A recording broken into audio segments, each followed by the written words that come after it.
Kaixo, errukizale, gaurkoan top 14ko jardunaldi bikoitzari jarraipen berezia egingo diogu.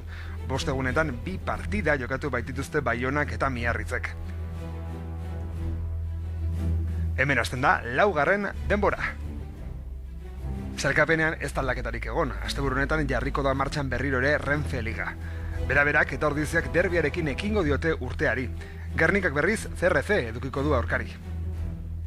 Asteburuko jardunaldiaren zain, erranik gora begira ekingo dio urteari. Getxok eta Durangok lasaitasuna lortu nahiko dute, eta Eibarrek behera ez diesteko playoffetan jarri beharko du burua. Emakumeen ligan ere ez da jardunaldirik izan, eta sailkapenak bere hortan darrai. Orain arte jokatutako partiduen arabera, Getxo eta Gaztedi izan dira indartsuenak. Ikusi beharko nola moldatzen diren liga amaitu bitartean. Top 14ko 16. jardunaldian Baionak galdu egin zuen. Miarritzeko aldiz garaipen garrantzitsua eskuratu zuten. 17. jardunaldian ere Baionak ezin izan zuen garaipenik lortu, eta Miarritzeko mutilek berriz ere irabazi egin zuten zaleen postasunerako. Miarritzek 2 garaipen hauekin gora egin du nabarmen. 6. postuan da, eta taulako goikaldeko taldeekin borrokan sartzeko esperantzak berpiztu dira. Baionak aldiz, albi gero eta gertuago du, eta garaipenak lortu beharko ditu itxu-itxuan.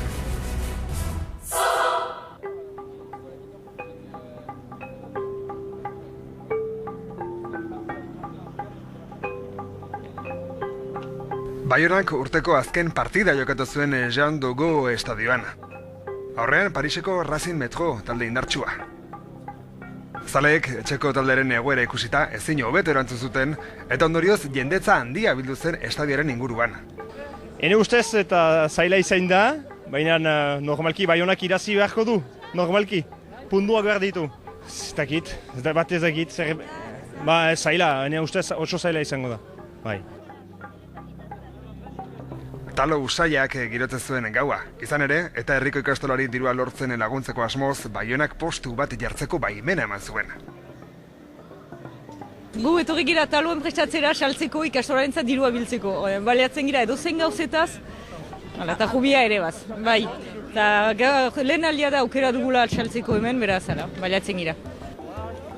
Zaleak bandera eta guzti etorri ziren, animorik etzen faltako bentzat. Biziki zaila izanen zaie, ez baitute alako ekiparik, kalitateko ekipa dute, mehan ez olako partidu zailak jokatzeko prest, bururik guti dute. Ekipoenaltik badira batzuk hor jokolari biziki gogotsuak, hemengoak, eta horiek behar ba ekarriko dute iraultza pixka bat ekipa horretan, ekipa horren goitia arazteko. Heldu zen gazte, prest zeuden Baionak garaipeneraino bultzatzeko. Armaiak eta zelai inguruak lepo, eta jokalariak oraindik beroketa ariketak egiten. Ikusmin handia zegoen Baionan, telebistako kamarak berriz dena grabatzeko prest. Etxeko taldeak azkenengo postutik aldendu nahi zuen, eta Pariseko taldea berriz taulako goikaldekoen erritmoa ez galtzeko asmoz garaipenaren bila irtengo zen.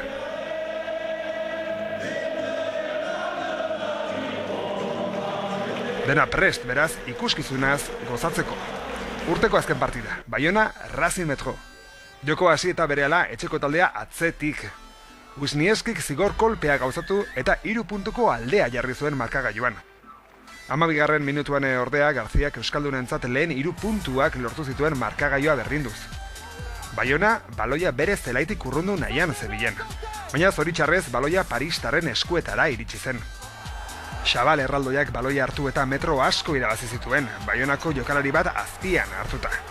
Hurrengo defentsa finkatu eta honek Kuobu taldekideari eman zion baloia.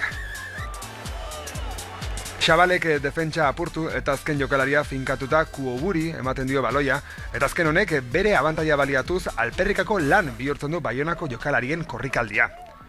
5 puntuko aldea bisitarientzat. Garziak bere ostikoen bitartez Baiona partidan mantendu zuen. Epaiak gainera Wisniewski 10 minuturako kaleratu zuen, euskaldunen esperantzak indartuz.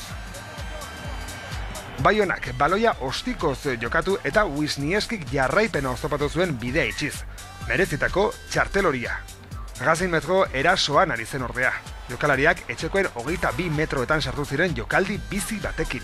Baionakoek plakak eta burutzea lortu zuten, baina baloia berreskuratu gabe. Fortasin sakon jarri zen. Baloia jaso eta drop ostiko baten ostean 3 puntu erdietsi zituen paristarrentzat. Markagailuan 14 eta 17 etxekoak atzetik. Lapurtarrak suspertu beharrean zebiltzan. Uzartze bat irabazi eta baloia azkar jokatu zuten 3 laurdenetara. Defentsan zegoen zuloaz baliatuz, Lacroixek lehen lerroa apurtu zuen.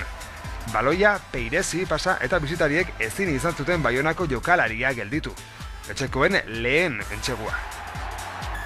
Lacroixek ia belauniko pasazion baloia peirez taldekideari eta honek ez zuen abagunea alperrik galtzen utzi, entxeguraino zuzenean sartu baitzen. Agazin metrokoak erasoan hasi ziren, ostiko batekin Baionaren entxegu marrara asko gerturatzea lortu zuten. Etxekoak baloia aldentzen saiatu ziren, baina baloiak aurkari batean jo ondoren aske gelditu zen. Zorionez, Baionakoek aldentzea lortu zuten. Epaileak uzartze bat adierazi zuen paristarren alde, Baionako entxegutik 5 metrora.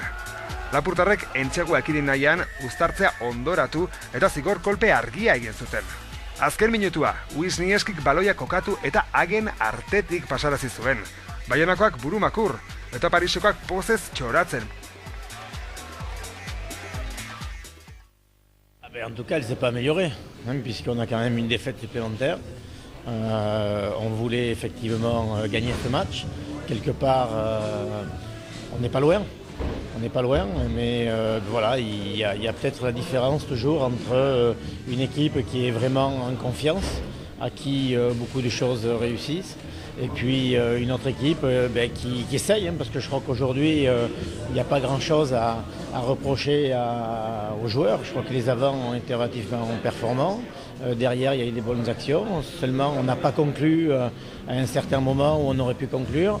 Je crois aussi que quelque part, on leur donne, comme on appelle, un essai à 0 passe. Voilà, donc quelques détails qui font que dans le détail, on n'a pas su suffisamment être précis et réagir pour remporter les 4 points. Maintenant, quelque part, il y a la chance de jouer dans 4 jours.